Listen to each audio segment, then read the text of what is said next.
Kereshebesia. Bamba babalia sumba yashada. Prie en esprit. Prie en esprit. Korosumane yashada. Alléluia. Nous t'aimons, nous t'aimons. Nous t'aimons. Alléluia. Te magnifions, t'exaltons. Te célébrons Jésus-Christ, le roi des rois, le Dieu qui vient. À toi l'honneur, à toi la gloire, la puissance, aujourd'hui, demain, que tout ce qui est en moi te lève, te magnifie. Dieu parfait et bon, la force de ma vie. Jésus, Jésus, Jésus, Jésus, le nom qui est élevé au-dessus de tout nom. Mon âme te loue, mon âme te célèbre, te magnifie. Jésus, Jésus, Jésus, Jésus. Karasuperi andashaya. Pragia sumparia sayam, berigesandere shadai. Nous t'adorons, te louons. Nous t'adorons, te louons. Nous t'adorons, te louons. Nous t'adorons, te louons. Jésus, le roi qui vient.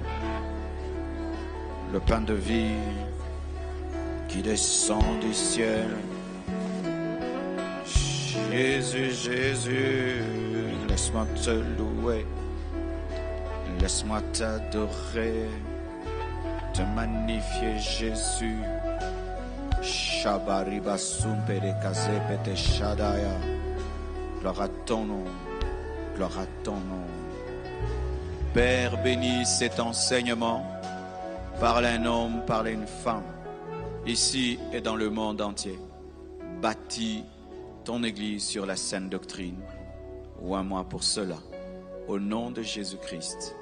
Amen. Amen. Acclamons Jésus. Alléluia, alléluia, alléluia, alléluia. Salue ton voisin, ta voisine, bénis-le, bénis-la. Soyez les bienvenus à ce rendez-vous de la connaissance. Amen.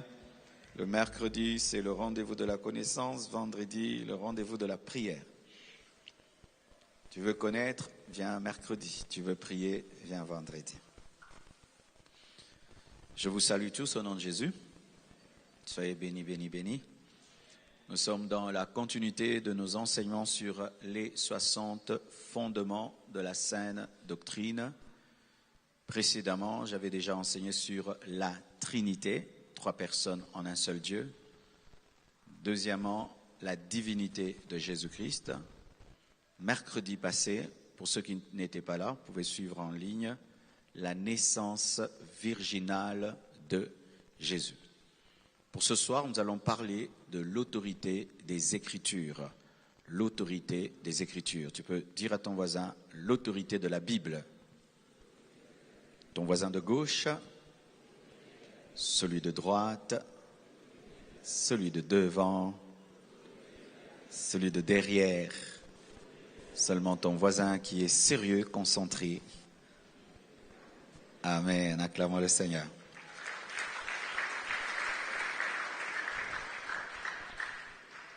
Alors, on va faire un peu de théologie, un peu seulement au début, et puis après on sera pratique. D'accord? Amen. Parce que c'est de la théologie en soi, c'est qu'on fait mercredi. Alors, c'est quoi l'autorité des Écritures? C'est quoi? Quand on dit l'autorité des Écritures ou l'autorité des Écritures bibliques. Quand on dit Écriture, c'est la Bible. Donc des fois je dirais Écriture, des fois je dirais Bible, mais Écriture c'est la Bible, Bible c'est Écriture. Amen. Hein? En soi, Bible c'est le livre. Amen, le livre. Alors, quand on dit l'autorité des Écritures bibliques, cela fait référence à la conviction que la Bible est la parole inspirée de Dieu. Amen. Que la Bible est la parole inspirée de Dieu. Quand on dit autorité de la Bible, c'est-à-dire tu as plusieurs livres, parmi tes livres, tu prends la Bible, tu dis, ce livre-ci, c'est la parole inspirée de Dieu. Ça, c'est le livre du pasteur Marcelo. Ça, c'est le livre de Watchman. Ça, c'est le livre de. Mais ce livre-ci, c'est le livre de Dieu. Amen. C'est ça l'autorité des Écritures. Et qu'elle a une autorité ultime. C'est reconnaître que la Bible a une autorité ultime, supérieure sur la vie des croyants et sur tous les aspects de la foi et de la vie pratique. Que la Bible a l'autorité sur ta vie, sur la vie des chrétiens et sur tous les aspects de ta vie. Quand tu veux travailler, selon la Bible. Tu veux te marier, selon la Bible. Tu veux étudier, selon la Bible. Tu veux voyager, selon la Bible. Tu veux faire des affaires, selon la Bible. Que tous les aspects de ta vie ont comme constitution la Bible. C'est ça l'autorité de la Bible. C'est lorsque ta vie est régie par la Bible que tu reconnais que ce livre-là a le droit de régir ta vie. L'autorité des Écritures, ça veut dire encore, cela signifie que les Écritures sont vues comme la norme suprême à laquelle toutes les doctrines, enseignements et comportements doivent être soumis. Ça veut dire quoi? Qu'avant que tu puisses prêcher, ça doit être biblique. Avant que tu puisses enseigner une doctrine, elle doit être biblique. Avant que tu te comportes d'une certaine manière, ça doit être biblique. Ton comportement, ta doctrine, tes enseignements sont soumis à la Bible. C'est ça, donner de l'autorité à la Bible. Alléluia. Comportement, enseignement, doctrine soumis à la Bible. C'est ça l'autorité des Écritures. L'autorité des Écritures dans la Bible signifie que la Bible est la parole souveraine de Dieu qui fournit une direction infaillible pour la foi, ta vie morale et ta conduite. Que c'est la parole de Dieu qui te fournit la direction pour ta morale. Pas ces derniers temps, on tolère ça. Moi aussi je tolère. Ces derniers temps, tout le monde fait ça. Moi aussi je fais. Maintenant, on comprend ceci dans l'église. Moi aussi je comprends. Non. C'est que ta moralité est dirigée par la Bible. Tes enseignements par la Bible. Ta vie par la Bible. Ton attitude, ton comportement par la Bible. Alléluia.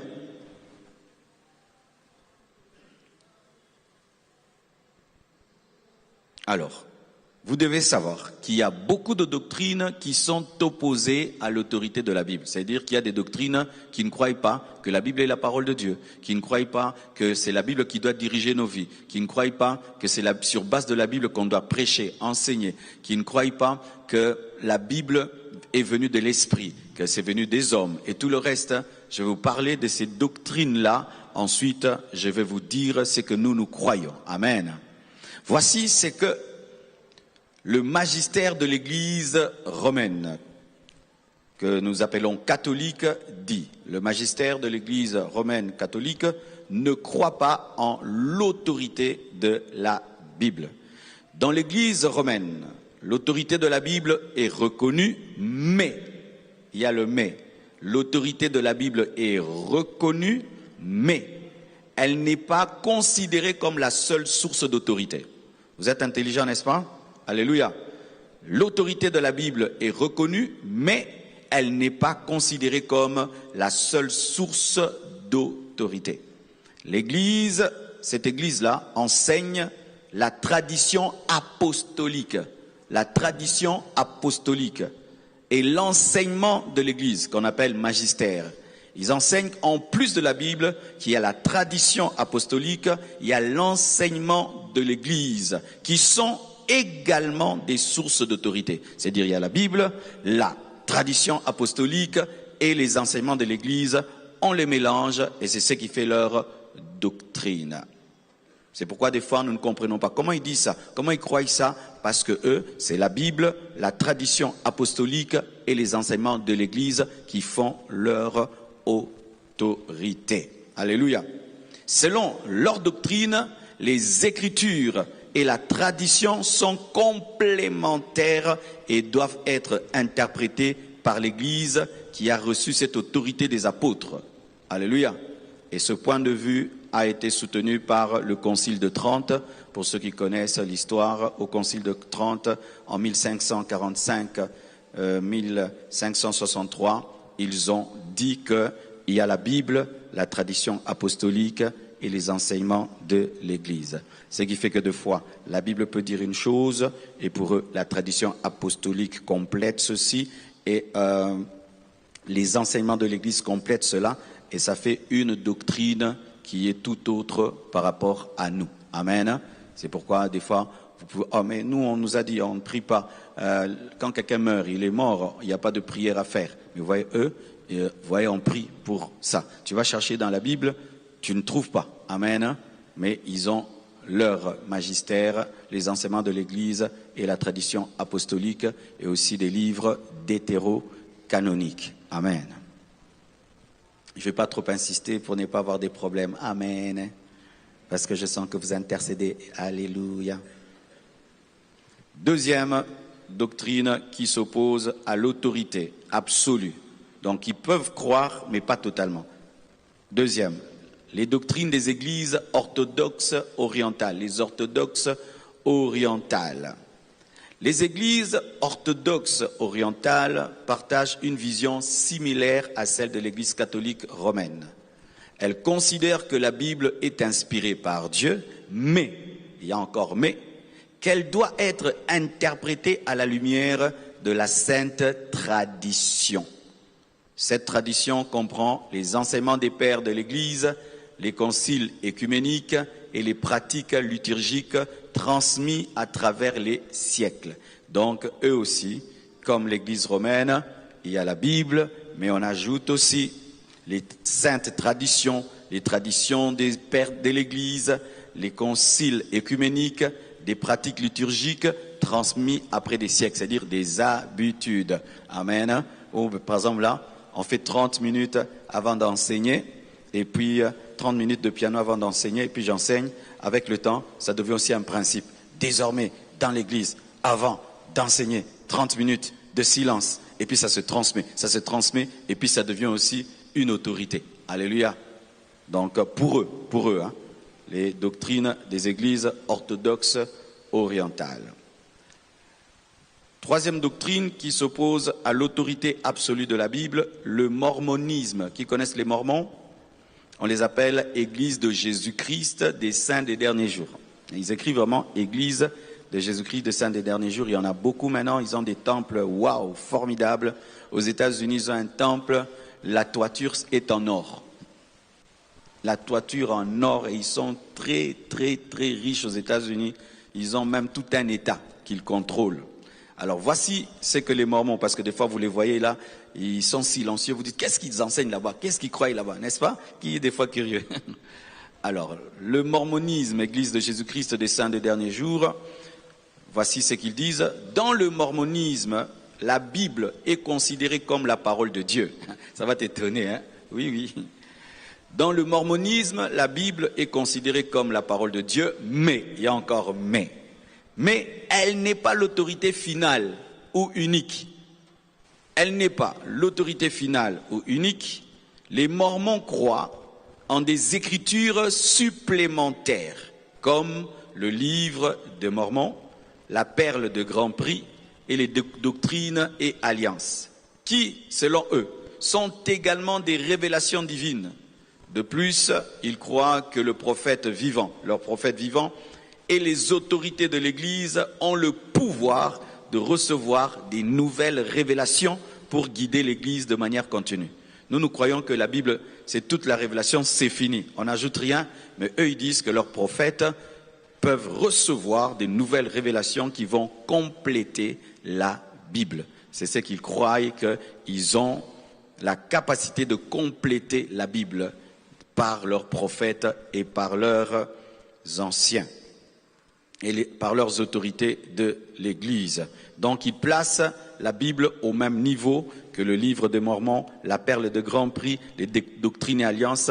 Ils placent la Bible au même niveau que les livres de leur père spirituel. Et vous connaissez d'autres églises qui font ça aussi, non? Hein, je ne cite pas le nom, hein, vous connaissez, non? Amen. Alors que la Bible ne se place jamais au même niveau d'un livre, d'un père spirituel. Tous mes livres là qu'on vous présente là, c'est vraiment ici. Amen. Hein? La Bible est en haut. Amen. Hein? Tu ne peux même pas égaler la Bible avec mes livres. Amen. Quatrième doctrine qui nie l'autorité absolue de la Bible, la science chrétienne. Qui a déjà entendu parler de science chrétienne? Vous voyez, ce n'est pas parce qu'on dit chrétienne que c'est chrétien. Hein? Science chrétienne. Et il y a des gens, c'est la science chrétienne. La science chrétienne. La science chrétienne a été fondée par Mary Baker Eddy.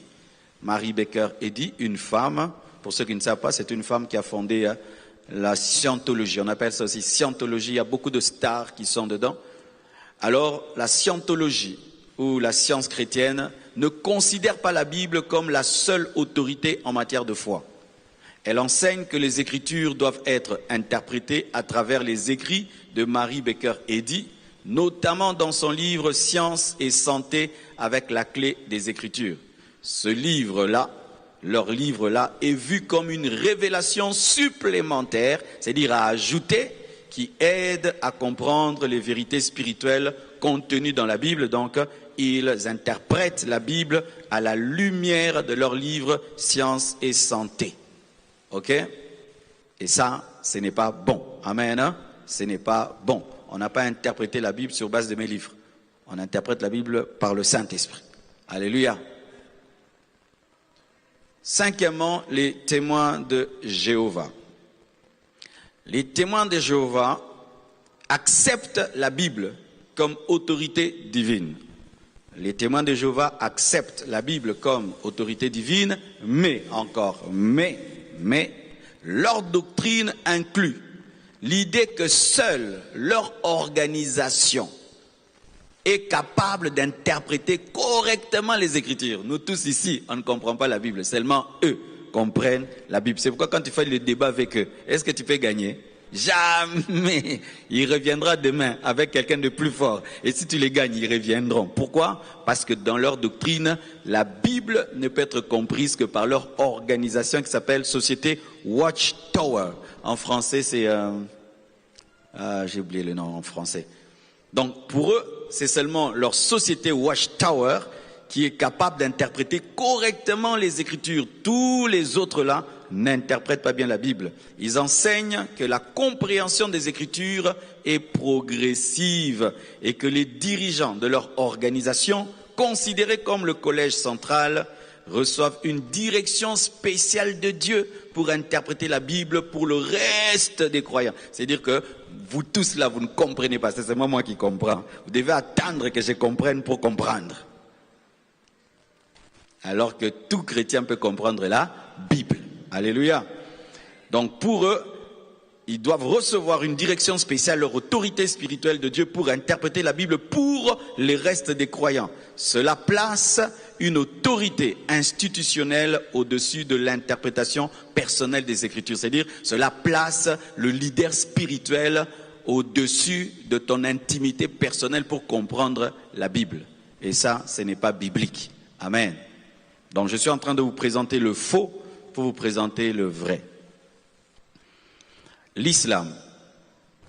L'islam, la religion qui a été bâtie par Mahomet, bien que l'islam reconnaisse la Bible comme une révélation divine antérieure, vous devez savoir cela, les musulmans reconnaissent la Bible comme étant une révélation de Dieu antérieure, c'est-à-dire une révélation de Dieu dans le passé, c'est-à-dire avant que le Coran ne vienne. Avant que le Coran ne vienne, la Bible c'est une révélation divine du passé. Et là souvent il parle de l'Ancien Testament, il ne parle pas du Nouveau Testament. Alors il dit ceci, l'islam soutient que la Bible a été corrompue au fil du temps par les interprétations, les traditions. C'est que la Bible qu'on a pour eux, ce n'est pas la vraie Bible. La vraie Bible, elle est antérieure. Ce que nous avons là, ce sont des corrections de corrections. C'est pourquoi ils ne croient pas en la Bible que nous avons. A été corrompue au fil du temps et que le Coran est la révélation finale infaillible de Dieu. C'est-à-dire que la Bible, c'est une révélation antérieure qui a été corrompue avec le temps. Mais maintenant, Dieu leur a donné la dernière révélation infaillible qui est le Coran. C'est ce qu'ils croient. C'est ce qu'eux croient. Les musulmans croient que le Coran, révélé à Mahomet, corrige les erreurs et les altérations des écritures précédentes. C'est-à-dire qu'ils croient que le Coran corrige la Bible qui a été altérée par les modifications qui ont précédé le Coran. Vous suivez bien? Ça donne de la connaissance générale. Amen. Ainsi bien que la Bible soit respectée par les musulmans, parce qu'ils la respectent quand même, c'est pourquoi il parle d'Abraham, il parle de Jacob, il parle d'Isaac, il parle même de Jésus. Ainsi bien que la Bible soit respectée, elle n'a pas pour eux l'autorité finale en matière de foi. C'est pourquoi ils ne croient pas que Jésus-Christ est né d'une vierge, ils ne croient pas que Jésus-Christ est ressuscité, parce que pour eux, ils ne respectent pas la Bible comme étant l'autorité finale en matière de foi et de vie pour les musulmans. Cette autorité est réservée au Coran. Amen. Donc quand un musulman a la Bible, c'est ce qu'il pense, que c'est une ancienne révélation qui est corrigée par une nouvelle révélation. Septièmement, nous commençons à entrer chez nous, les protestants, les gens des églises de réveil, parce que chez nous aussi nous avons des problèmes. Le libéralisme théologique. Il y a des théologies ici où quand tu vas apprendre là-bas, il faut toujours poser la question. Vous, c'est quelle théologie que vous enseignez? Il ne faut pas croire que toute théologie est à apprendre. Hein? Amen. Hein? Oh, j'ai fait quoi? La théologie. Tu peux faire la théologie, tu ne crois plus en Dieu. Tu sais ça? Il y a des théologies où on te dit que la mer rouge ne s'est pas divisée par un miracle. Il te dit c'est un iceberg qui a fondu. Il ne croit pas au miracle. Il ne croit pas au parler en langue. Il ne croit pas aux dons spirituels. C'est terrible. Alors quand tu veux faire la théologie, tu dois dire c'est quelle théologie? Moi je crois en la théologie charismatique. Alléluia. Alors il y a la théologie libérale. Quand on dit libérale, c'est dire qu'il y a beaucoup d'intellect. C'est quand quelqu'un va, il apprend la Bible, mais il sort là, il ne croit plus en Dieu. Oui, il y a des gens comme ça. Oui, il y a des théologies, si tu vas, tu fais. Tu sors comme ça, tu n'as plus l'onction. On te met que le doute, le doute, le doute, le doute, et le doute, et le doute, et le doute. Voici le libéralisme théologique. Ne crois pas aussi à l'autorité absolue de la Bible. Quelqu'un peut prêcher la Bible, mais il ne croit pas qu'il n'y a que la Bible. Dans certains mouvements libéraux au sein du christianisme, l'autorité de la Bible est remise en question ou relativisée. C'est-à-dire ça nous croyons, ça nous ne croyons pas, ça nous croyons, ça nous ne croyons pas. Le libéralisme théologique met l'accent sur l'expérience humaine, pas sur le Saint-Esprit, sur la raison, l'intellect et les sciences sociales comme étant des sources d'autorité pour comprendre la foi. Eux, c'est la Bible, mais l'intellect, les expériences sociales, l'humanisme, c'est sur cette base qu'ils comprennent la Bible, ce qui fait qu'ils peuvent même comprendre que les papa, maman se marient. C'est quand vous voyez des choses pareilles. Quelqu'un qui a la Bible, mais peut comprendre papa, maman. Ce sont des libéraux théologiens. Et chez nous, dans le mouvement charismatique pentecôtiste, certains mouvements charismatiques et pentecôtistes reconnaissent l'autorité de la Bible, mais, et c'est ce qui nous arrive souvent dans les églises de réveil, insiste également sur l'importance de la révélation directe par le Saint-Esprit. Je vais mieux expliquer ça, à travers des visions, des prophéties ou des dons spirituels. Dans ces mouvements, l'expérience spirituelle immédiate est parfois placée au même niveau et même des fois au-dessus de l'autorité des Écritures. Cela peut conduire à des oppositions avec l'idée que la Bible est l'unique source d'autorité pour la foi pratique. C'est-à-dire quoi? C'est lorsque, par exemple, dans l'église, tes visions commencent à dépasser les versets bibliques. La prophétie devient supérieure aux versets bibliques. Je suis convaincu, ça devient un verset biblique. Je sens, ça devient la Bible. Le pasteur a compris, ça devient la Bible. Alléluia. C'est ce qui arrive souvent dans les églises de réveil où nos expériences, nos convictions, nos visions, nos prophéties sont au-dessus de la parole. Je vous ai déjà raconté l'histoire d'une jeune fille qui rencontre un homme de Dieu. L'homme de Dieu lui dit, Dieu m'a dit que si je couche avec toi, tu vas retrouver ta virginité. Tu vois? Elle croit. Et il lui présente le verset biblique qui dit que Élie s'était couché sur l'enfant pour le ressusciter. Vous voyez, il a présenté les Écritures et des convictions et il a connu pour qu'elle puisse retrouver sa virginité. Vous voyez, est-ce que maintenant la Bible dit qu'il y a des miracles par l'impudicité? Non. Mais lui, il avait une révélation que le miracle peut s'opérer par l'impudicité. La sœur a cru. C'est ça le problème des églises de réveil, c'est que nous avons des expériences, des convictions, des prophéties, mais que nous mettons dessus de la Bible ou même au niveau de la Bible. Tes convictions, tes révélations ne sont pas égales à la Bible, ni au-dessus de la Bible. C'est sur base de la Bible que tu dois juger tes expériences, tes convictions, tes prophéties. Tout ce que tu as, ça doit être sur base de la parole. Si la parole n'est pas d'accord, ce n'est pas biblique. Amen. C'est quand on voit des gens, je veux voyager, mais je vais mentir. Dieu sera avec moi. N'est-ce pas que Abraham avait menti? Vous voyez, j'ai reçu la révélation d'opérer dans la dimension d'Abraham. Vous voyez ça, non? Et puis ils voyagent comme ça, ils mentent, n'est-ce pas? Et puis ils disent, Dieu m'a ouvert les portes par le mensonge. Et ils appellent même plus ça mensonge, ils appellent ça haute sagesse. Vous voyez? Donc ça prouve qu'il n'y a pas l'autorité de la parole. Lorsque on donne l'autorité à la parole, voici 6 choses qu'on voit. Je vais vous présenter ces 6 choses. Entrons maintenant en profondeur. Voici la première chose qui révèle l'autorité de la Bible et qui révèle que quelqu'un est convaincu de l'autorité de la Bible.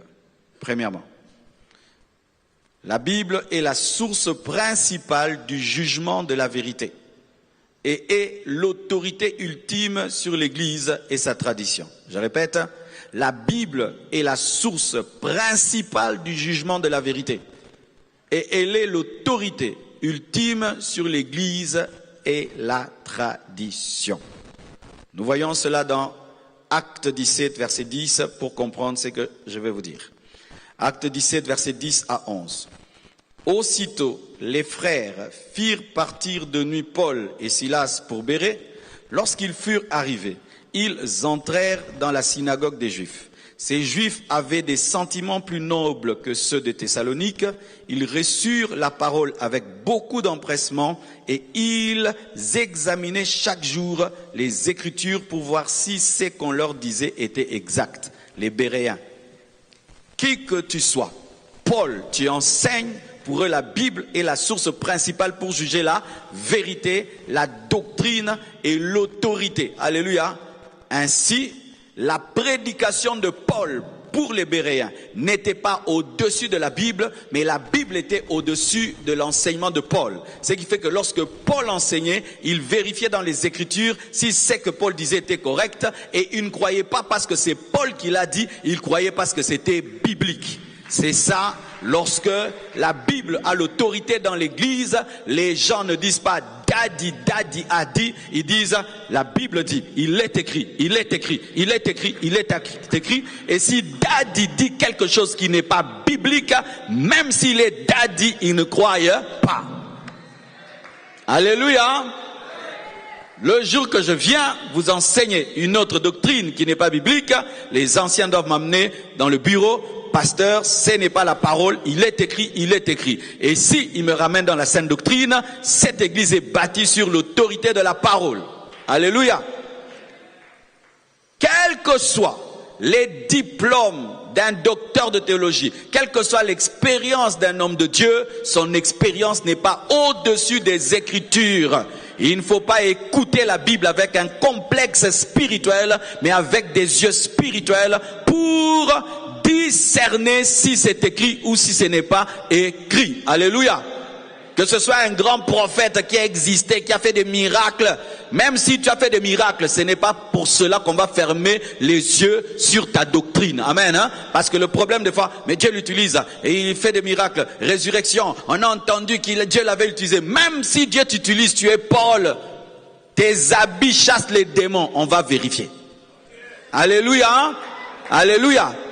Le problème des fois lorsque quelqu'un a du succès, il a une grande église, il écrit beaucoup de livres, on croit tout ce qu'il dit. Non, on ne croit pas en l'enseignement d'un homme de Dieu parce qu'il est populaire, parce qu'il est riche, parce qu'il est célèbre, parce qu'il a une grande église, mais parce que c'est biblique. Si ce n'est pas biblique, c'est pas biblique. Et c'est inconsommable, c'est du poison, c'est du poison. Alléluia. Alléluia. Et moi-même le premier. Alléluia. Tout ce que je te prêche, va vérifier. C'est pourquoi il faut écrire, il faut réécouter la vidéo et tu discernes si c'est écrit dans la parole. Les chrétiens de Béret n'avaient aucun complexe spirituel.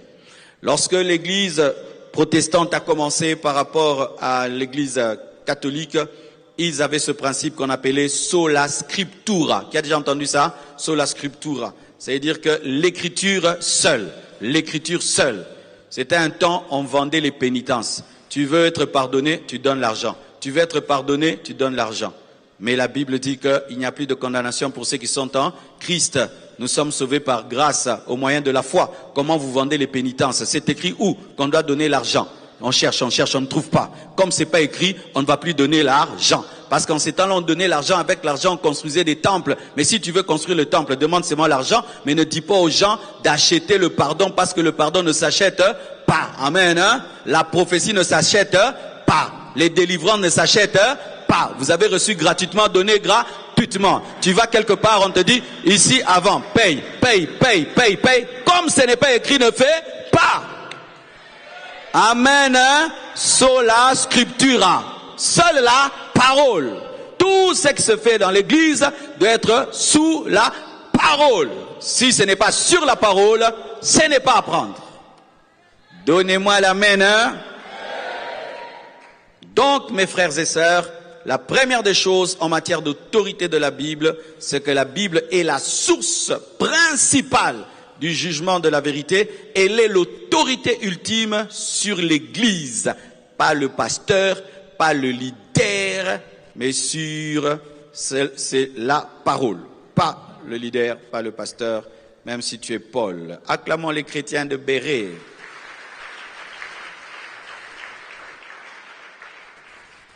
Deuxièmement, la Bible est la seule source principale de la révélation. Amen. La Bible est la source principale de la révélation. L'autorité des Écritures repose sur la parole de Dieu. Nous prenons Jean 5, verset 39. La Bible dit, Jean 5, 39, « Vous sondez les Écritures parce que vous pensez avoir en elles la vie éternelle. Ce sont elles qui rendent témoignage de moi. » Tu veux connaître Jésus, tu vas où? Tu veux connaître Jésus, tu vas où? Dans la Bible. Amen. Pas dans un livre secondaire ou non. Tu veux connaître Jésus, va dans la Bible. Ne va pas ailleurs. Tu veux connaître Jésus, va dans la Bible. Tu veux connaître la pensée de Dieu, va dans la Bible. Si tu vas lire un livre, tu le lis maintenant à la lumière de la Bible. Mais tu ne lis pas la Bible à la lumière du livre. Oh, donne-moi la main, hein? Je ne lis pas la Bible à la lumière d'un livre, mais je lis le livre à la lumière de la Bible. C'est pourquoi vous, qui avez plus de livres, vous ne lisez pas la Bible. Vous allez entrer dans des fausses doctrines. Il faut d'abord maîtriser la Bible avant de beaucoup lire des livres. Sinon, tu vas en prendre des hérésies. Tu ne sauras pas que c'est une hérésie parce que tu n'as pas la maîtrise de la base. Le diable aussi vient avec « il est écrit ». Mais tu dois aussi avoir « il est aussi écrit ». Alléluia. La source de la révélation et de la connaissance de Christ, c'est la Bible. Tu vas avoir la foi authentique, la Bible. Tu vas avoir une vraie vie de prière intense, la Bible. Tu vas être rempli de l'amour de Dieu, la Bible, la Bible, la Bible, la Bible, la Bible, la Bible. Mais vous allez voir ceci, nous avons une grande facilité pour finir des livres, mais nous finissons difficilement la Bible. Pourquoi? Parce que la Bible est le livre le plus combattu au monde.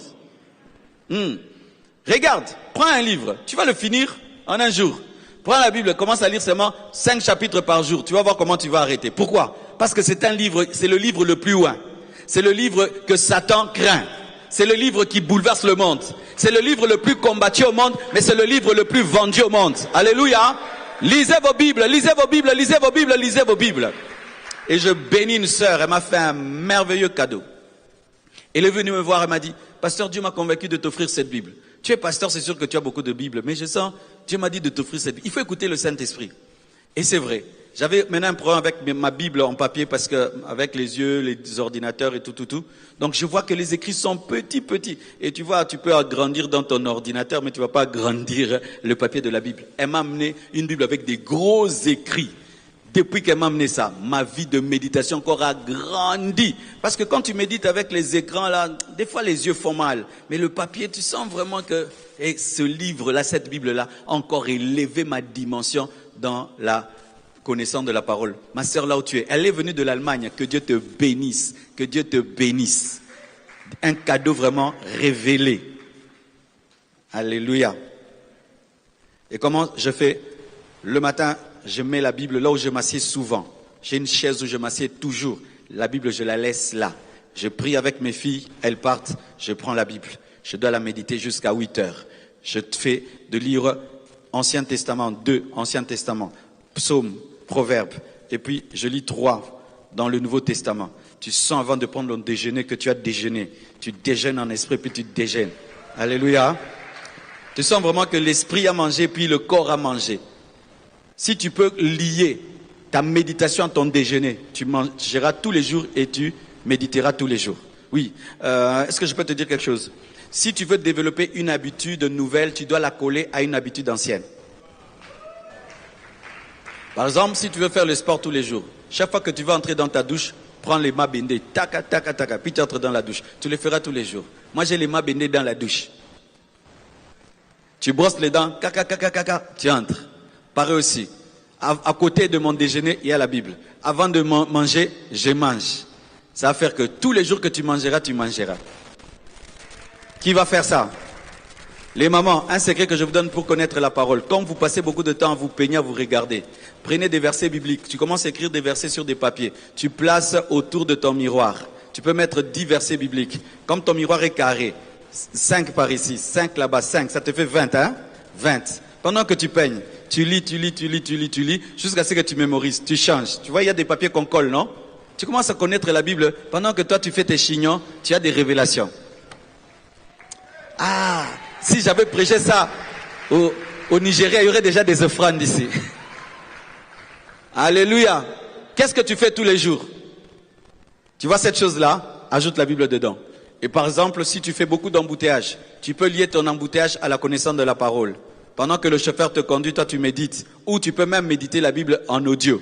Alléluia. Tu écoutes beaucoup la musique, fais ceci. Avant d'écouter la musique, tu écoutes d'abord la Bible en audio, et puis tu écoutes la musique. Tu écoutes beaucoup le pasteur Marcelo. Avant de m'écouter, tu écoutes la Bible en audio, et puis tu m'écoutes. Tout ce que tu fais tous les jours facilement, ajoute maintenant quelque chose qui est difficile.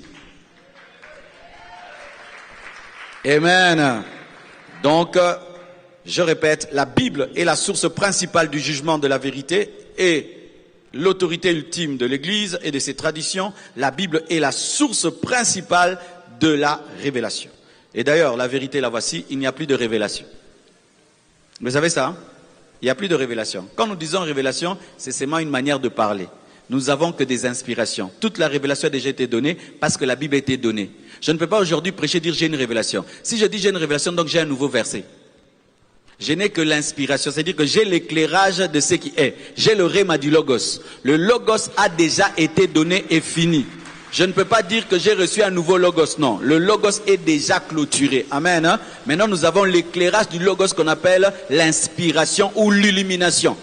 Oui, les chrétiens aussi n'aiment pas qu'on dise illumination, illuminati, non. Illumination, c'est seulement la lumière de ce qui est. Amen. C'est comme si tu éclaires une pièce et tu vois qu'il y a une chaise, qu'il y a un tapis. Il y avait déjà le tapis. Ce n'est pas la lumière qui a créé le tapis. La lumière a permis de voir le tapis. Alléluia. Ce n'est pas que quand tu découvres ce qui est caché dans la Bible que tu as reçu la révélation. Non, tu as reçu l'inspiration et l'illumination parce que la révélation est déjà clôturée. Et la Bible dit celui qui ajoutera, Dieu ajoutera ses mots. Tu ne peux pas dire que tu as la révélation en soi. Tu vas dire que tu as l'inspiration. Mais quand tu dis révélation, moi je comprends que tu dis inspiration. Amen. Hein? C'est pourquoi quiconque ajoute à la parole est frappé parce que la révélation est clôturée. Alléluia. Et la Bible est la source de la révélation. C'est-à-dire que quand tu veux connaître la pensée de Dieu, c'est la Bible. Amen. Une fois, j'ai commencé à lire un livre de Napoléon Hill. Qui connaissent? Ça s'appelle quoi? Réfléchissez et devenez riche. Qui a déjà lu C'est un mauvais livre. Ce livre-là, c'est parmi les livres les plus lus au monde. Il est bien au début. Il est bien au milieu. Vers la fin, les 2 derniers chapitres, le livre-là n'est plus bien. Il dit quoi? Il parle de télépathie. Il commence à parler de télépathie. Concentre-toi. Pense à quelque chose. Concentre-toi. Pense à quelque chose. Commence à inviter des esprits. Ce livre-là, je ne l'ai pas fini, hein. Même si c'était le grand Napoléon Hill, première page, c'est bon. Il parle 2 fois même. Tu sens que c'est chrétien. Vers la fin. Comme des cours que tu peux aller en théologie. On te donne 10 cours. Mais il y a parmi eux un, il n'est pas biblique. Appelle le professeur, dit ça, je ne crois pas. L'examen là, j'aurai 0. Alléluia. La Bible est la source principale de la révélation. Acclamons le Seigneur.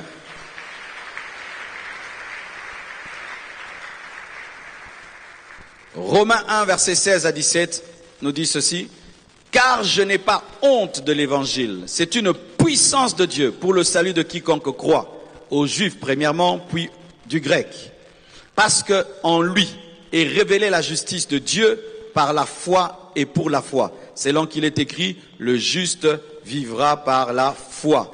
L'évangile est une puissance de Dieu. L'évangile est une puissance de Dieu pour le salut. L'évangile est une puissance de Dieu pour le salut. Je répète, l'évangile est une puissance de Dieu pour le salut. La Bible est une puissance de Dieu pour le salut de celui qui croit. La Bible peut changer le monde. Vous le croyez? Prêchez la Bible. Enseignez la Bible. Prêchez la Bible. Enseignez la Bible. Des fois, tu n'auras pas besoin de voir des gens toujours pleurer, crier. Mais si c'est la parole est puissante pour changer un homme. Des fois, les hommes changeront. Il ne sait même pas ce qu'il a entendu. Mais c'est seulement être exposé à la parole de Dieu. C'est une puissance pour le salut de quiconque croit. Troisièmement, la Bible est inspirée par le Saint-Esprit. Qui le croit? Mais ce sont les hommes qui ont écrit, non? Comment nous croyons que la Bible est inspirée du Saint-Esprit? Alors on dit que Luc a écrit, Matthieu a écrit, Paul a écrit. Je crois que ces hommes étaient inspirés par le Saint-Esprit. Alléluia. Je crois que c'est poussé par le Saint-Esprit qu'ils ont écrit la Bible. Et c'est extraordinaire. 66 livres. Et des fois les auteurs, celui-ci, 600 ans avant l'autre. L'autre, il vient 10 ans après l'autre. Mais tu prends ce livre avec plusieurs écrivains différents, mais ce livre dit la même chose. Ah là là là là. Acclamons la Bible. Acclamons la parole. Chacun vient dans son époque. Mais quand tu lis les livres de Moïse, tu lis Ézéchiel, tu lis Jérémie, tu lis Apocalypse, mais tu te dis, mais c'est le même esprit. Oui, les hommes sont passés, mais c'était le même écrivain. Les bics sont passés, mais c'était le même écrivain. Les bics sont passés, mais c'est le même écrivain. Il y avait le bic Moïse, le bic Ézéchiel, le bic Daniel, mais il y avait le même écrivain. Le Saint-Esprit est l'écrivain de la Bible. Les hommes sont des bics. Même si c'est le bic qui écrit, ce n'est pas le bic qui écrit, parce que le bic ne peut pas écrire lui-même. Il faudrait que l'écrivain le tienne. Et comme cet écrivain ne vieillit pas, ne meurt pas, ce qui fait que même si Moïse est mort, on pouvait avoir la révélation dans l'Apocalypse, parce qu'il y avait aussi le bic appelé Jean. Alléluia! Alléluia! Et tous ceux qui doutent, qui disent, non, mais ce sont des hommes qui écrivent. Et le Coran. Et tous vos livres là que vous dites qu'ils sont divins. C'était tombé comme ça, boum, non. Vous dites que quelqu'un écrit, poussé par l'esprit. Quand c'est notre tour, ce n'est pas Dieu. Quand c'est votre tour, c'est Dieu. Pourquoi? Alléluia. Oh, le vôtre n'est pas de Dieu. Et puis le vôtre, alors c'est comment? C'est vrai, ce sont des hommes qui ont écrit, mais poussés par les Saint-Esprit. Faut pas, quand tu dis, oh, votre Bible, ce sont des hommes qui ont écrit. Tu dis, oui, c'est comme un bic. Le bic a écrit, mais derrière, il y avait l'invisible. Alléluia. Mes frères et sœurs, pourquoi alors des fois, il y a des choses divergentes? Regardez. Vous qui voyez ici, vous qui êtes devant moi, quand on vous dit d'écrivez cette chair, c'est que vous voyez. Vous allez dire quoi? Nous voyons la tablette, ici elle est plate, ici il y a un bois, et puis nous voyons les chaussures du pasteur, n'est-ce pas? Vous là-bas, dites-moi ce qui se passe. Vous voyez mes chaussures? Vous voyez la tablette plate? Vous la voyez comme ça, n'est-ce pas?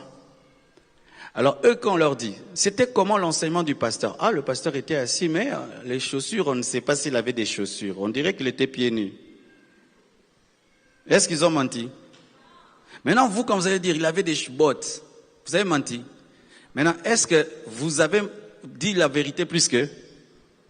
Chacun a dit selon le point de vue qu'il a eu. C'est pourquoi des fois, tu vois, Matthieu dit telle chose, Marc dit le reste. C'est parce que chacun était dans sa trajectoire. Il a dit ce qu'il a vu et c'était vrai. Mais ce n'est pas que ça s'est contredit, ça s'est complété. Maintenant, pour avoir la totalité de ce qui s'est passé, il faut combiner ce que vous dites et ce qu'ils disent. Ainsi, vous allez dire non. Vous allez leur dire non. Il avait des chaussures. Ah, eux aussi vont vous dire non. La tablette est aussi un peu petite ici. Quand tu veux comprendre l'évangile, prends Matthieu, tu prends Luc, tu prends Jean, tu prends Marc. Quand tu mélanges, tu as là toutes les facettes de Jésus, comme l'aigle, comme l'homme, comme le Fils de Dieu, comme le lion de la tribu de Juda. C'est pourquoi, si tu n'as pas fini de lire la Bible de Genèse, Apocalypse, ne parle pas vite. Parce qu'il y a certaines choses que tu ne comprends pas au début, tu vas comprendre à la fin. Parce que la Bible n'est pas comme les livres que tu lis où c'est chapitre par chapitre, histoire et ok. Non, des fois dans la Bible, il y a des choses qui se passent au début, mais c'est écrit à la fin. Et à quoi coûter? Alléluia. Ne juge jamais la Bible si tu ne l'as pas lu de Genèse à Apocalypse. Parce que certaines questions que tu as trouveront leur solution ailleurs. Voici. La Bible est inspirée par le Saint-Esprit. Donc, elle est inspirée par Dieu. L'autorité de la Bible, c'est que nous croyons que c'est un livre inspiré par Dieu. Un jour, une dame, je crois, quelqu'un, il devait mettre des choses dans sa voiture. Et puis il y avait aussi la Bible. Il dit, la Bible, ça sert à quoi d'ajouter? Là, j'ai déjà trop de choses. Il prend la Bible, il met dans son coffre derrière. Il part, il fait un accident. Tout est détruit, il meurt. Mais la Bible qui était derrière, intacte. Dieu voulait lui montrer que sa parole est au-dessus de tout. Alléluia. 2 Timothée 3, versets 16 à 17, nous parle de la Bible qui est inspirée par le Saint-Esprit. La Bible dit ceci. Toute écriture est inspirée de Dieu. Toutes c'est même Cantique des Cantiques. Qui croit que même Cantique des Cantiques? Qui a déjà lu Cantique des Cantiques? Aucun Nzambé. Même Cantique des Cantiques. Parce que Cantique de Cantiques parle quoi? De la romance entre Jésus et l'Église. Alléluia. Et Jésus est amoureux de nous et l'Église est amoureuse de Jésus. Alléluia. Mais que peut s'opérer par arme mouké, na vraie vie paix. Alléluia. Les honorables, vous êtes là? Toute écriture est inspirée de Dieu et utile pour enseigner, pour convaincre, pour corriger, pour instruire dans la justice, afin que l'homme de Dieu soit accompli et propre à toute bonne œuvre. La Bible est inspirée par Dieu, même si ce sont des hommes qui ont écrit, mais ces hommes ont été inspirés par Dieu. Qui le croit? Amen. Quatrièmement, on appelle cela l'infaillibilité de la Bible ou l'inhérence des Écritures. Soit tu peux dire infaillibilité, soit inhérence. L'infaillibilité de la Bible ou l'inhérence de la Bible. L'inhérence signifie que la Bible, dans ses manuscrits originaux, est exempte d'erreur. Alléluia. Retenez ceci. La Bible n'a aucune erreur dans ses manuscrits originaux. Mais les interprétations, les versions peuvent avoir des erreurs. Mais la Bible d'origine n'a pas d'erreur. Alléluia. Ce qui fait des fois, tu peux lire la Bible en anglais, tu trouves qu'elle a une profondeur supérieure à la Bible en français. Tu peux lire telle version, ça a plus d'exactitude que telle autre version. Parce que les versions viennent des hommes. Alléluia. Quand on veut faire un français courant, c'est-à-dire français pété, tu vois, on allège un peu. Et lorsque plus on fait des versions, la première peut perdre. C'est pourquoi il faut faire des études approfondies des mots en hébreu, en grec, par rapport à la première Bible. Amen. Hein? La première Bible n'a pas d'erreur. Mais quelqu'un peut faire une version et il glisse une pensée. C'est pourquoi, vous qui n'avez des Bibles que dans les téléphones, faites attention. Plus le temps passera, on va modifier ces Bibles, on va enlever des versets. Il y a des réunions qui se font pour enlever de la Bible l'enfer. Il y a des réunions qui se font pour enlever de la Bible l'histoire de Sodome et Gomorrhe, si vous ne savez pas. Il y a des réunions qui se font pour enlever la place de Jésus, que ce devienne seulement un livre moral. Et cette Bible-là, sans Sodome et Gomorrhe, cette Bible-là, sans le verset qui s'oppose au mariage homosexuel, cette Bible-là, sans Jésus-Christ comme étant le seul chemin, cette Bible-là, ce n'est pas la vraie Bible. Celle-là pourra avoir des erreurs, mais ce n'est pas que la Bible a des erreurs, c'est cette version-là qui a des erreurs. Amen. Hein? Donc, l'inhérence de la Bible, l'infaillibilité de la Bible, c'est le fait que la première Bible, dans sa version originaire, n'a pas d'erreur. Alléluia, parce que c'est la parole de Dieu. Je crois que j'ai déjà parlé sur les contradictions apparentes de la Bible ici, n'est-ce pas? Allez écouter mon enseignement sur les contradictions apparentes. Apparentes parce que souvent les musulmans aiment utiliser cela pour amener les chrétiens à douter de la Bible. Regarde, ici on a dit ça, ici on a dit ça. Tu vois. C'est important. Allez écouter ces enseignements que j'ai donnés il y a 1 année ou 2 ans sur les contradictions apparentes de la Bible. Psaume 19, verset 8. La Bible dit ceci. La loi de l'Éternel est parfaite. Dites Amen. Elle n'a pas d'erreur. La loi de l'Éternel est parfaite. Elle restaure l'âme. Le témoignage de l'Éternel est véritable. Il rend sage l'ignorant. Les ordonnances de l'Éternel sont droites. Elles réjouissent le cœur. Les commandements de l'Éternel sont purs. Ils éclairent les yeux. Amen. Psaume 119, verset 160. Psaume 119, verset 160. Le fondement de la parole est la vérité. Et toutes les lois de la justice sont éternelles. La Bible n'a pas d'erreur. La Bible n'a pas d'erreur. La Bible n'a pas d'erreur. La Bible n'a pas d'erreur. La Bible n'a pas d'erreur. Vous savez, rien que dire ça, c'est une victoire, hein? C'est une victoire avec ce temps d'athéisme où les gens sont en train de déchirer la Bible. Mes frères, la Bible n'a pas d'erreur dans sa version première. Amen. Cinquièmement, la suffisance des Écritures. La suffisance des Écritures. C'est-à-dire que tout ce qui est nécessaire pour connaître Dieu, pour être sauvé et pour vivre selon sa volonté parfaite est dans la Bible.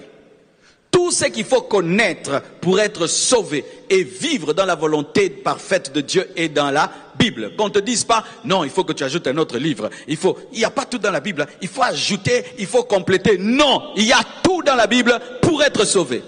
Alléluia. Oh non, il faut ajouter tel livre, il y a des connaissances. Non, non, non. Si je connais la Bible, je serai sauvé et je connaîtrai la volonté parfaite de Dieu. Je connais un homme qui n'avait jamais lu un autre livre dans sa vie. Smith Wigglesworth. Qui a déjà entendu parler de lui? C'est parmi les héros de la foi. Il était plombier, il s'est converti, il ressuscitait les morts. Il a resté plus de 10 morts dans sa vie. Une foi extraordinaire. Il n'a jamais lu un autre livre dans sa vie. Ni un livre chrétien ou livre ceci, le journal. Il ne lisait rien d'autre dans sa vie que la Bible et il avait la foi qui ressuscitait les morts. La Bible est suffisante pour être sauvé. La Bible est suffisante pour connaître la volonté parfaite de Dieu. Que personne ne te dise, tu dois ajouter.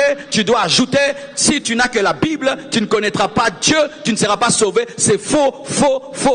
La Bible est suffisante. Amen.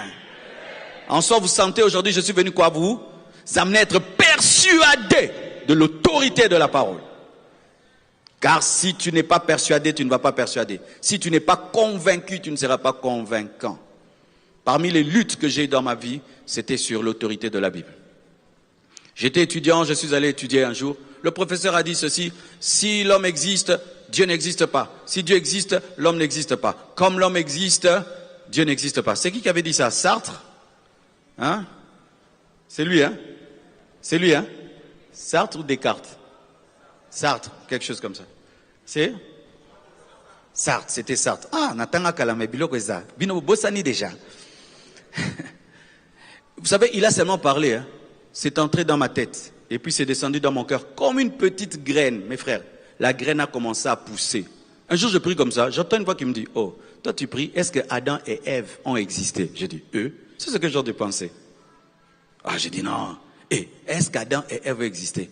Comment deux blancs peuvent enfanter des noirs? Va voir papa Tounassé et maman Tounassé. Comment ils ont engendré Marcelo? Satan. Des noirs qui ont engendré un blanc. Donc, des blancs peuvent engendrer un noir. Qui croit ça? Qui ne croit pas? Au moins, il n'y a pas de problème, mon frère. Mais tout est possible à Dieu, non?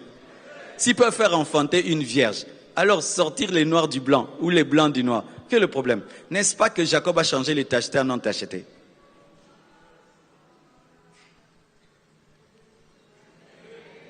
Quand tu lis la Bible, tu dois connaître la parole et connaître la puissance de Dieu. Si tu ne comprends pas la puissance de Dieu, tu ne vas pas comprendre la Bible. Alors, ça continue. Quand je dis le jardin d'Éden, il me dit, qu'est-ce qui te dit que le jardin d'Éden existait? C'était où d'ailleurs? C'était où d'ailleurs? Le pasteur est en train de prêcher. Non, est-ce que bloqué ça solo? Je dis, qu'est-ce qui m'arrive? Quand tout le monde dit Amen, moi, pour dire Amen, c'est Amen. Frère, j'ai failli perdre la foi. J'ai failli devenir athée à l'université. J'ai maigri. J'entendais des voix d'athéisme. Comment Dieu m'a sorti de là? Un jour, je marche. La voix là me disait, Dieu n'existe pas, Dieu n'existe pas. J'ai dit à Dieu, si tu ne fais rien, je vais t'abandonner. Tu vois, même je me sanctifie parce que je crois que la Bible c'est ta parole. Mais si je ne crois plus que la Bible est ta parole, je ne vais pas obéir à quelque chose qui n'est pas la parole de Dieu. Tu dois maintenant défendre ton livre. Alléluia. Faites attention aux gens qui viennent vous faire douter la Bible. Hein. En soi, ils veulent déstabiliser toute votre vie. Toute votre vie. Si on enlève seulement ma foi dans la Bible, c'est fini, non? Mon ministère est fini, ma vie chrétienne est finie. Donc, ne joue pas avec quelqu'un qui vient bouger ta foi en la Bible. Il ne faut pas lui donner tes oreilles. Ne donnez pas vos oreilles aux gens qui veulent vous dire, il n'y a pas que ça, il faut ajouter, vraiment, il y a des erreurs. Faites attention, on est en train de détruire ta fondation. Et puis il me dit, Marcelo, le diable qui te dit qu'il n'existe, que j'existe pas, lui il existe. J'ai dit oui, lui il existe parce qu'il me parle. Ok, maintenant qui l'a créé? Parce qu'il n'est pas sorti du néant. J'ai dit, c'est toi qui l'as créé.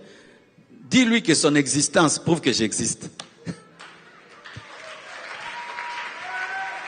Donc, Satan, tu me dis que Dieu n'existe pas. Mais qui t'a créé alors? Alors, tu t'es créé toi-même. Non, moi je sais que tu es une créature. Donc, quelqu'un t'a créé. Donc, le fait que tu puisses parler prouve qu'on t'a créé. Et donc, Dieu existe. Alléluia. La Bible est la parole de Dieu, elle est inspirée par le Saint-Esprit, la Bible n'a pas d'erreur et la Bible contient tout ce dont tu as besoin pour être sauvé et pour connaître la volonté parfaite de Dieu. Alléluia. Si tu dois choisir entre les livres et la Bible, choisis la Bible. C'est la Bible qui complète les livres, alléluia. Non, les livres complètent la Bible, mais c'est pas la Bible qui complète les livres. Amen, hein. C'est-à-dire, j'ai la base de la parole, je vais pas les lire les concordances. Amen, hein? Je lis la Bible, et puis j'ai les concordances, on me donne tous les versets, ok. Mais ce n'est pas que la cerise sur les gâteaux, c'est la Bible, le gâteau, ce sont les livres. Non, la Bible, c'est ça les gâteaux, les concordances, les études bibliques, les commentaires de ceci. Ça, ce sont les petites choses qui s'ajoutent. Tu ne peux pas avoir comme base dans ta vie des livres des théologiens. Tu dois avoir comme base dans ta vie la parole et puis les livres des théologiens. Amen. 2 Pierre 1 verset 3, la Bible dit ceci. Comme sa divine puissance nous a donné tout ce qui contribue à la vie et à la piété, au moyen de la connaissance de celui qui nous a appelés par sa propre gloire et par sa vertu. Comme sa divine puissance nous a donné tout ce qui contribue à la vie et à la piété au moyen de la connaissance. Quelle connaissance? La connaissance de la Bible. La connaissance de la Bible nous permet d'avoir tout ce dont nous avons besoin pour la vie et pour la piété. Amen. Connaître la Bible te permet d'avoir tout ce dont tu as besoin pour la vie et pour la sainteté. Sixièmement, pour finir, les Écritures sont la norme pour la foi et la vie morale. Les Écritures sont la norme pour la foi et pour la vie morale. Matthieu 4, verset 4. Jésus répondit, il est écrit, l'homme ne vivra pas de pain seulement, mais de toute parole qui sort de la bouche de Dieu. Pour vivre, il faut la parole. Alléluia. Pour vivre la vie spirituelle, il faut la parole, il faut la Bible. Jacques 1, verset 22, mettez en pratique la parole, les Écritures, et ne vous bornez pas à l'écouter en vous trompant vous-même par des faux raisonnements.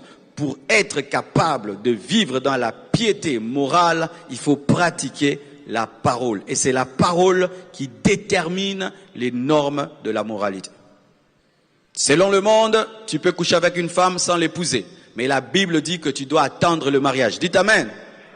Amen. Si demain, il y a même la loi des hommes qui dit non, vous pouvez épouser des filles de 12 ans, et de ceci, cela, pédophilie. La Bible est contre la pédophilie. Alléluia. Alléluia. Si demain, on dit qu'un homme peut épouser un chien, épouser ceci, la Bible est contre la zoophilie. Alléluia. La norme de l'Église pour la moralité, ce n'est pas la constitution des hommes, ce ne sont pas les films, ce ne sont pas les livres, mais c'est la Bible. La Bible. Si la Bible l'interdit, moi aussi je l'interdis à mes enfants, à mes frères, à mes sœurs, à l'Église. Vous entendez cette prédication que je prêche? Dans des années qui viennent, ce sera rare. Dire ce que je dis là, c'est rare. Ce sera rare. C'est parmi les plus grands combats de l'Église actuelle. Les plus grands combats dans l'Église actuelle. Mes frères, je suis allé dans une église aux États-Unis, mes frères, et je regarde devant là-bas. Oh, je regarde, je dis, c'est un hasard frère. C'est dire que cette sœur est un frère. Les cheveux, vraiment les mèches. Fait Alléluia. Si pasteur prêche, je fais Alléluia. Alléluia. Mais je le regarde bien. Il n'y a pas de carrosserie. Zéro de plat. Je regarde, c'est roya, ça la sport est belé. Mais quand je vois ses mains, il fait comme ça, musclé. Mais il a des longs ongles. Il est vraiment propre. Il a aussi un sac. Je dis, il est devant là-bas, pendant que tout le monde est spiritueux. Lui aussi, il est parmi eux, vraiment. Et puis il a commis l'erreur, il s'est retourné comme ça, je l'ai regardé. Et Longue Gouga. Un visage masculin, mais des cheveux de femmes, les mouvements des femmes, les ongles des femmes, les sacs des femmes et les corps des hommes. Mais il est à l'aise à l'église. À l'aise. On l'a même pas pris, frère, viens au coin. Tu oses. Là-bas, tu oses. Votre église va fermer. Il va aller vous accuser. Ils m'ont mis mal à l'aise. Ils m'ont dérangé, ils m'ont culpabilisé. J'ai perdu la paix. On te convoque le pasteur, on dit tu lui as fait quoi? Non, je l'ai prêché. Pourquoi tu lui prêches seulement à lui? Mais parce qu'il n'est pas normal. Il est anormal. Donc pourquoi tu dis qu'il est anormal? Mais parce que c'est un homme qui est devenu fille. Non, lui il a choisi les filles. Où est ton problème? C'est sa liberté. Bon, on est comme une poto bandeko. Mon dénoté a une poto na ça m'a qui bon église pasteur au katanga bi pasteur ngo bomelanga église. Ba le bakuna ke masumu ezebele pasteur tikote ya wana te misusu te o boma église kapona lisumu moko kipe ba masumu misusu wana tika ngo tranquille. Wana no lobaka lingala ekota français te. Wana etika likaka na lingala. Boyo kanga chaîne YouTube. Et ça peut bon. Tu prêches comme ça, on coupe ta chaîne YouTube. Tu mets ça sur Facebook, on supprime. Le monde actuel, c'est ça. Un enfant va à l'école, il n'est ni garçon, ni fille. Il choisira avec les temps qui il veut être. Waouh! Mais regardez maintenant ces choses-là. Toi, tu étais un garçon. Tu te fais fille. Ok? Maintenant, tu reçois Jésus, tu es fille. Maintenant, celui qui va venir t'épouser là, maintenant, il fait comment? Tu redeviens. Maintenant, il va épouser mamie ou Jean. Vous voyez les problèmes que vous commencez à donner à Dieu. Parce que d'autres, ils changent tout, hein. Tout, ils changent vraiment tout. Mais maintenant, tu dis, non, j'étais un homme, mais je suis femme. Maintenant, toi, tu veux épouser la femme ou l'homme qui est dedans. Allez réfléchir mercredi prochain, vous allez me dire, qu'est-ce qu'on va dire maintenant à cette sœur-là? Cette sœur-là maintenant ce frère-là, qui a tout changé, qui est devenu une femme. Maintenant, quand il reçoit Jésus comme Seigneur et Sauveur, il fait comment? Au ciel, il sera reçu comment? En tant que femme ou comment? Maintenant, on va l'épouser en tant que femme ou en tant qu'homme. Vous voyez comment ça chauffe la tête? Satan veut faire chauffer les têtes des prédicateurs. Comment que quoi prêcher? Et ce ne sera pas seulement ça. Ce sera aussi même voler. Voler, ça devient normal. Ça va devenir, la méchanceté devient normale. Le péché devient tellement normal que quand même tu veux prêcher ça, on te dit que,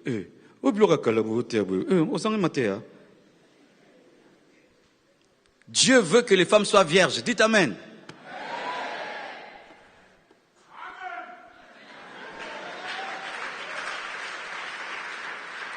Mais est-ce que vous entendez encore des prédications sur la virginité?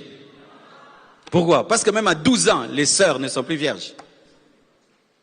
Avant de se marier, quand on est fiancé, on ne couche pas ensemble. Dites amen.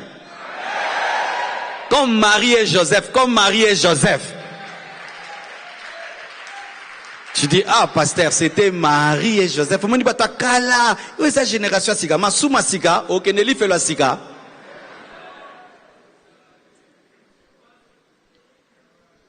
On ne couche pas avec sa fiancée avant le mariage. Comme Marie et Joseph. C'est ça l'autorité de la Bible. Quand maintenant toi tu es fiancé, vous faites n'importe quoi. Est-ce que la Bible a l'autorité?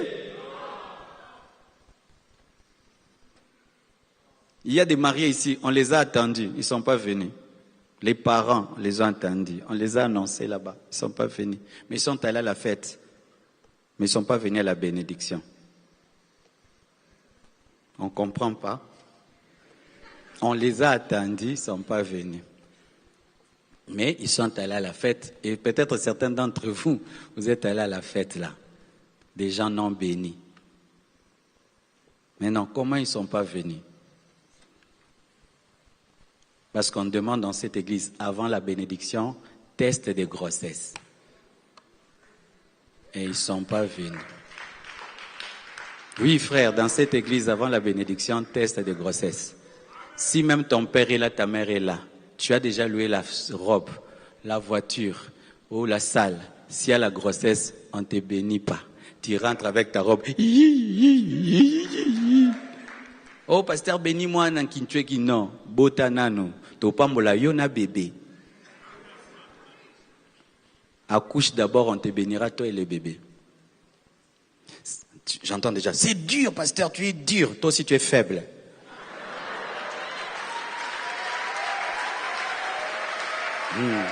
Pasteur, tu es trop dur. Toi, tu es trop faible. Mais vraiment, ce sera pour toi. Ce sera pour toi. Hein? On te dit que le chocolat là qui est dans le frigo, tu vas le manger lundi. On est samedi. C'est toi qui es impatient pour rien. La moralité de la Bible, c'est la chasteté sexuelle. La virginité sexuelle. Si tu as perdu ta virginité, tu dois être vierge moralement. C'est-à-dire quoi? Tu arrêtes, tu ne fais plus. Alléluia. Tu ne fais plus. C'est-à-dire tu as perdu la virginité physique, mais tu as la virginité spirituelle. Tu as perdu la chasteté physique, mais tu as la chasteté spirituelle. Ça fait partie de la moralité de la Bible. Les chrétiens ne portent pas des robes blanches pour porter des robes blanches. La robe blanche symbolise vraiment la sainteté. Maintenant, toi et ton fiancé, ta fiancée, vous couchez, vous recouchez, vous avortez même dans les fiançailles. Et puis dans le mariage, oh tobo t'as bobo t'as déjà bo si bobo t'es belé boboma boma boma boboma boboma boboma. En français, vous avez déjà des enfants que vous avez tués. Vous avez tué 7 enfants dans les fiançailles et puis 0 enfant dans le mariage parce que Dieu vous avait déjà donné et vous les avez déjà tués. Et ça, étude biblique. On doit revenir à de telles prédications. Frères et sœurs, sans cela, nous aurons des grandes églises remplies de péchés. Car ce n'est que la Bible qui sanctifie l'église. Psychologie, toutes ces choses-là, philosophie, ça ne sanctifie pas l'église. Quand la Bible est prêchée comme elle est, c'est ce qui sanctifie. Comme toi, tu as entendu, tu es sanctifié. Et tu as reçu la force de marcher dans la pureté parce que le Saint-Esprit accompagne toujours les Écritures que lui-même a inspirées. Le Saint-Esprit accompagne toujours les Écritures que lui-même a inspirées. Que Dieu vous bénisse abondamment. Garde-moi, ô Seigneur, fidèle à toi. Garde-moi, ô Seigneur, fidèle à toi. J'ai un prix à remporter.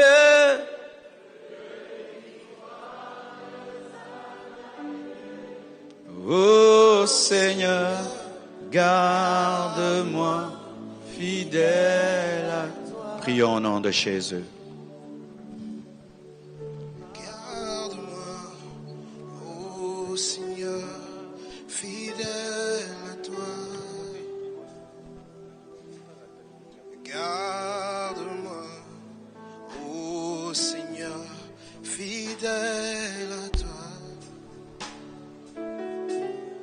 J'ai un prix à remporter, des victoires à gagner.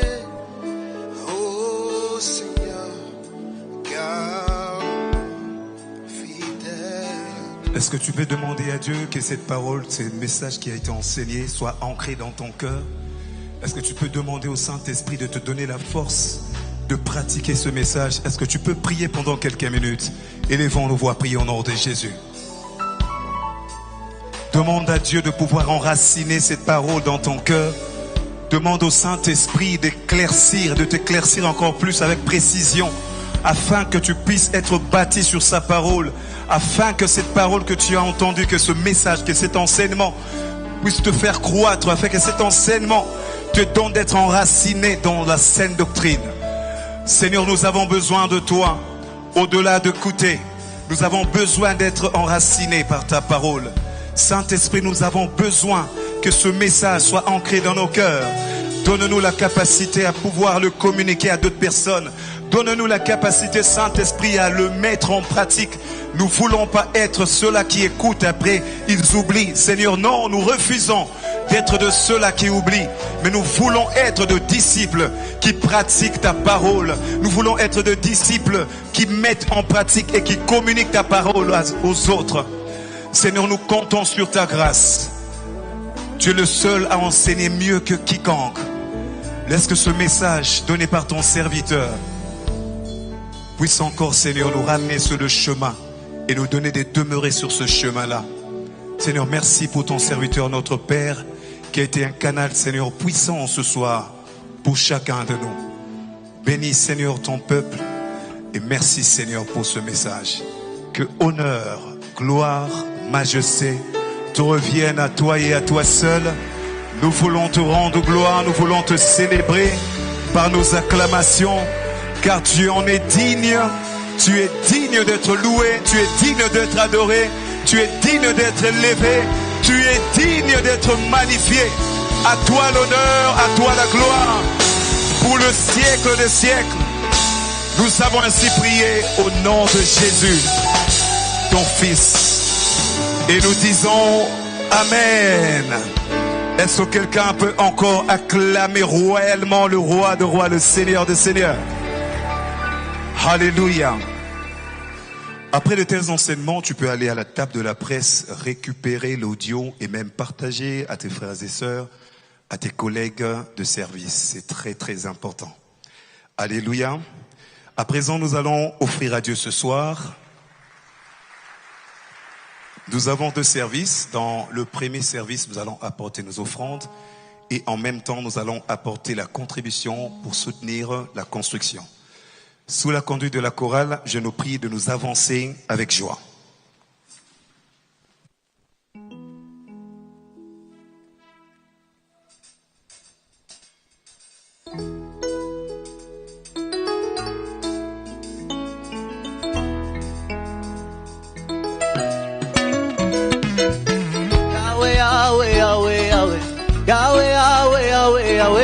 Yahweh, Yahweh, Nzambe na lola, na tatoli ozali Nzambe na ngai. Yahweh, Yahweh, kumama o, na besoni oh Yahweh, Yahweh, Yahweh, Yahweh, na kumisi mone na Jésus. Yahweh, Yahweh, Nzambe na lola, na tatoli ozali Nzambe. Yahweh, Yahweh, Yahweh, kumama o,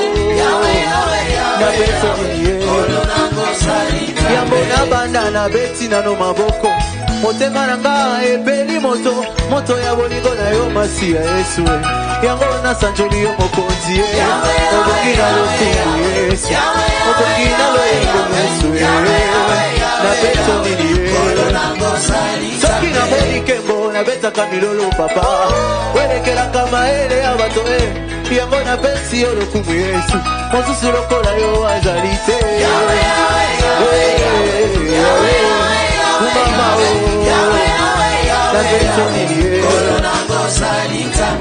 Nous allons nous avancer pour le second service. Nous allons bénir la parole selon Galates 6. Et si ce soir vous avez prévu votre dîme, vous allez également la porter. Tu peux te tenir debout alors que nous sommes en train de célébrer Dieu pour danser pour sa gloire. Avançons s'il vous plaît. Mokili basi, mokili molunge, mokili moto. Liziba ya mai, nazwana wapi, nazongeli yo, liziba ya bomoe. Wende opesa kimya na motema e. Yahweh, Yahweh, Yahweh, Yahweh, Yahweh, Yahweh, Dabe tomili e. Olona kosali tabe. Yahweh, Yahweh nanga okumama. Yahweh nanga okumama. Na yembelio na kumisio elonga nanga elikia nanga. Na yembelio na kumisio elonga nanga elikia nanga. Na neptolio na sanjolio makasi nanga yambalelebo. Na yembelio na kumisio elonga nanga elikia nanga. Tomonzelio compassion zala na biso kino na suka e. Na yembelio na kumisio elonga nanga elikia nanga. Na yembelio na sanjolio elonga nanga mbongina mo. Na yembelio na kumisio elonga nanga. Mama yokumame yokumama Yahweh yokumama yokumama Yesu yokumama yokumama Yesu yokumama sina kaifa yokumama moto lobi moto kufa yokumama nadani papa lobi papa potanga yokumama nadani tanti lobi makasa motila yo yokumama motanga yo yokumama na tanti yokumama ya Jésus yokumama ni pona yo yokumama nazali kuka yokumama na motema nanga yokumama na bilinga yokumama na toba bilinga yokumama na kipete na kuwe na bibiti pese na kuwe yokumama na yokumama na kuwe yokumama na yokumama na bakiti mama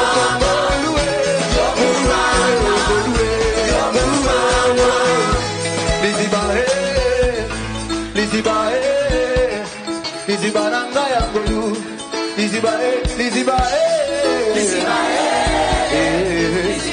Liziba nanga ya ngolu baba Liziba Liziba Aba Liziba Lema wale zoga mama Aba Baba Lema moto simba bina makila Aba Baba Lema moto nanga Ega pole yo Liziba Ega yo Liziba Omongira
Seigneur, c'est pour nous un bonheur d'apporter dans ta parole le trésor.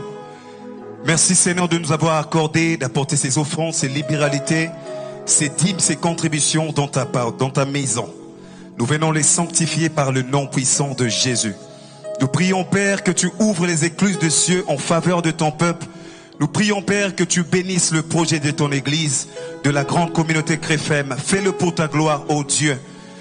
Nous te promettons Seigneur de toujours amener dans ta maison ce que tu déposes entre nos mains pour la seule et l'unique gloire de ton nom. Nous t'avons ainsi prié au nom de ton Fils Jésus et nous disons Amen en acclamant le Seigneur.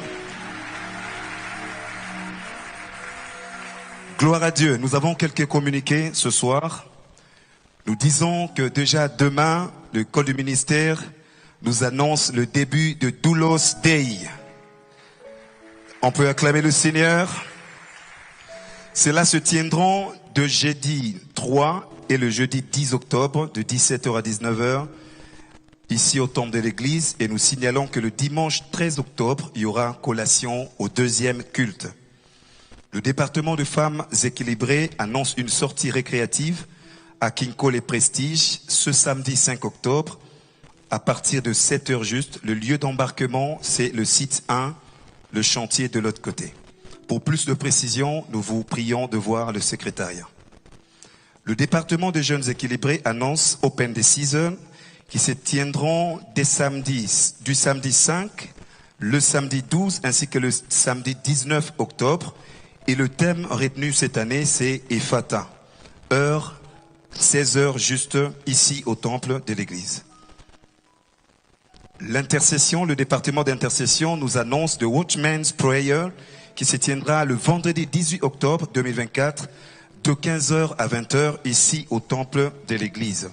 Le thème retenu cette année, c'est la prière du désert. Comme orateur, nous aurons notre papa le pasteur Marcelo Tunassi ainsi que l'homme de Dieu Alex Moubiaï. Quelques rappels, visitez notre stand du livre ou carrément prenez rendez-vous au secrétariat tout le jour pour vous procurer les 7 livres du pasteur Marcelo. Vous pouvez également les télécharger gratuitement sur www.marcelotunassi.org et sur la plateforme Amazon pour ceux qui sont à l'extérieur du pays. Nous tenons à dire que les 2 nouveaux livres sont également disponibles. Les prédications en format audio sont disponibles. Après ces cultes, vous pouvez vous rendre vers la presse audio et vous en procurer gratuitement. Femmes à la brèche avec toutes les femmes équilibrées demain jeudi à partir de 17h et cela se tiendra dans la salle polyvalente. Bénédiction nuptiale.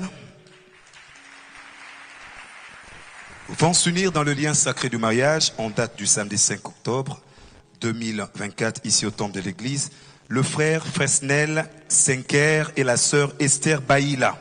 Est-ce qu'on peut célébrer le Seigneur pour cette bénédiction nuptiale? Nous avons un témoignage ce soir. Une maman témoigne les bénédictions divines reçues dans sa vie et celle de ses enfants en 3 phases. Elle dit premièrement, elle raconte qu'après une chute douloureuse qui l'avait immobilisée pendant un temps, elle a demandé au pasteur de prier pour ses enfants. Après cette prière du pasteur, elle s'est miraculeusement aperçue que la douleur avait disparu. Est-ce qu'on peut acclamer le Seigneur? En second lieu, elle poursuit pour dire, sa fille aînée était contactée par une dame de Londres pour un emploi et a eu un entretien raté à cause d'une coupure d'électricité. Cependant, par la grâce divine, elle a reçu une seconde chance et a été retenue pour le poste qu'elle occupe maintenant en Afrique du Sud. Est-ce qu'on peut acclamer le Seigneur? Troisièmement, elle dit que son fils, après 4 ans de chômage en Afrique du Sud, a finalement trouvé un emploi après une demande de prière. Est-ce qu'on peut encore célébrer le Seigneur pour ses bénédictions? Elle conclut en disant, je rends grâce à Dieu qui a rendu toutes choses possibles dans ma vie et celle de mes enfants. Alléluia. À présent, nous voulons recevoir le nouveau venu. C'est pour vous la toute première fois de venir à l'église à Compassion.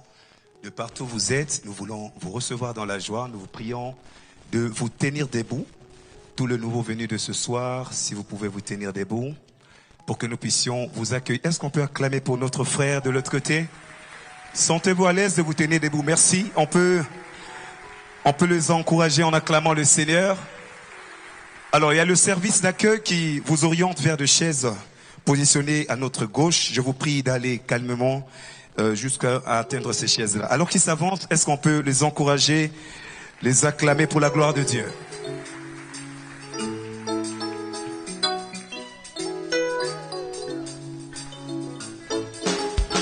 Notre choix, notre joie, et vous comptez parmi nous, dans la maison du roi. Il existe une place pour tous, surtout vous gênez pas. La compassion c'est chez vous, peu importe vos différences.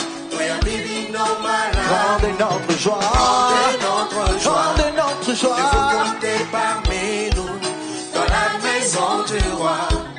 Il existe une place pour tous, surtout vous gênez pas.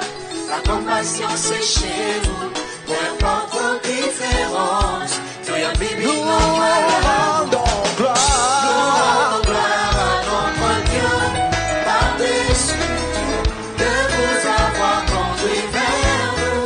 nous rendons gloire. Rendons gloire à notre Dieu, par-dessus, Soyez le bienvenu chez vous. bienvenue chez nous.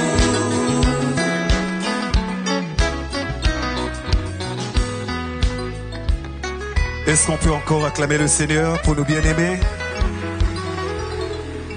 Soyez le bienvenu chez vous, chez nous, l'Église de la Compassion. Nous sommes très heureux de vous recevoir ce soir dans cette école biblique. Nous vous prions à la fin de ces cultes de nous permettre de vous retenir pendant quelques minutes. Il y a une équipe qui viendra vers vous pour vous donner les fonctionnements de l'Église. Vous avez des questions ou bien besoin d'être suivis, ces bien-aimés seront là pour répondre à vos éventuelles questions. Revenez, ce vendredi nous avons veillé. Ce sera pour nous encore une joie de vous revoir ce vendredi. Que Dieu vous bénisse et merci pour votre présence. Que Dieu bénisse tous ceux-là qui ont reconnu leurs invités. Nous prions à Papa de répondre à la parole.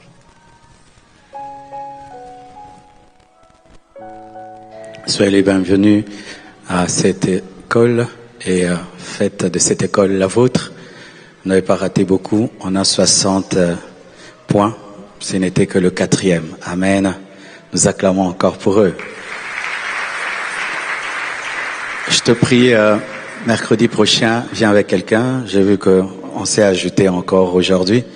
Et on peut remplir cet endroit si chacun de nous seulement a maintenant un disciple du mercredi. C'est ce que nous on faisait à l'église. Si je balaye, je gagne quelqu'un, il devient balayeur. Si je suis portier, je te convertis, tu deviens portier. Comme tu aimes l'étude biblique, cherche dans l'église quelqu'un qui ne vient que dimanche. Dis-lui, viens mercredi, paye-lui le transport, va le prendre à la maison, qu'il puisse aimer l'exactitude de la parole. Amen. Vendredi, ce sera le rendez-vous de ceux qui veulent la vie de prière. Tu n'arrives plus à prier, tu as du mal à prier, tu as perdu ta vie de prière.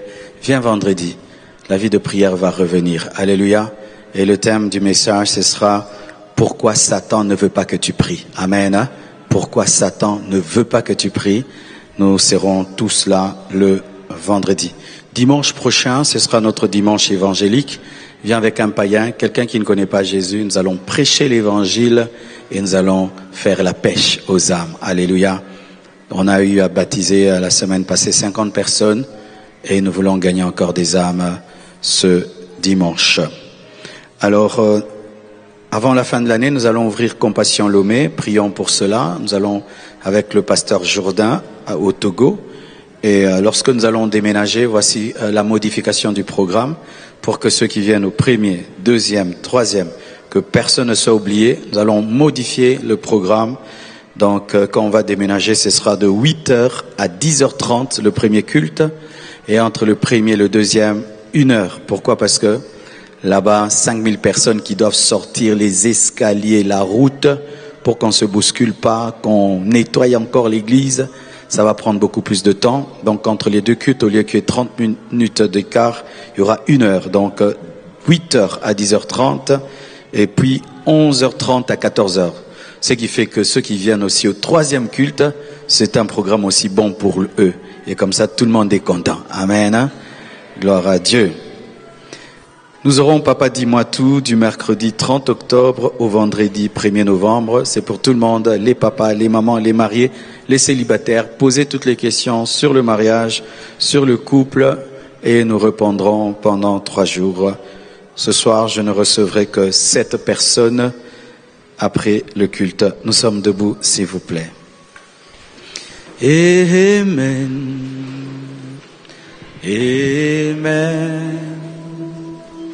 Que ton règne vienne, ta volonté soit faite. Amen. Amen. Dans cette église, dans cette église, comme dans ton royaume. prie avec moi, notre Père, qui es aux cieux, que ton nom soit sanctifié, que ton règne vienne, que ta volonté soit faite sur la terre comme au ciel. Donne-nous aujourd'hui notre pain de ce jour. Pardonne nos offenses, comme nous pardonnons aussi à ceux qui nous ont offensés. Mais ne nous soumets pas à la tentation, mais délivre-nous du mal, car c'est à toi qu'appartiennent le règne, la puissance et la gloire pour les siècles des siècles. Au nom de Jésus-Christ. Amen. Que Dieu bénisse. À vendredi.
Quelque chose m'a toujours étonné dans la parole de Dieu, c'est que Moïse est allé au sommet de la montagne, rencontrer le Dieu qui a créé l'or, le diamant et tout ce qu'il y a de précieux sur cette terre.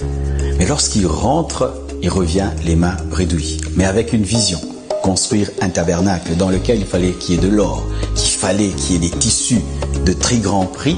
Et vers qui il va vers le peuple. Alors j'ai compris que Dieu donne la vision, mais sa provision pour la vision est cachée dans le peuple. Le Seigneur nous a donné une grande vision. Prêcher l'évangile dans le monde entier. En utilisant tous les canaux possibles, nous avons besoin de toi. Nous avons besoin de vous pour y arriver. Pour la construction du temple, pour renouveler le matériel, pour implanter des extensions, pour organiser des conférences, nous avons besoin des moyens financiers. Pour ceux qui sont au Congo, vous pouvez utiliser les moyens locaux, M-Pesa, Orange Money et tout le reste. Et pour tous ceux qui sont à l'étranger, vous pouvez utiliser vos cartes bancaires, vous pouvez utiliser PayPal et des virements. Et sachez que cela arrivera et sera utilisé à bon escient. Et que vraiment Dieu vous bénisse, car l'arroseur est toujours arrosé. Soyez bénis. Amen.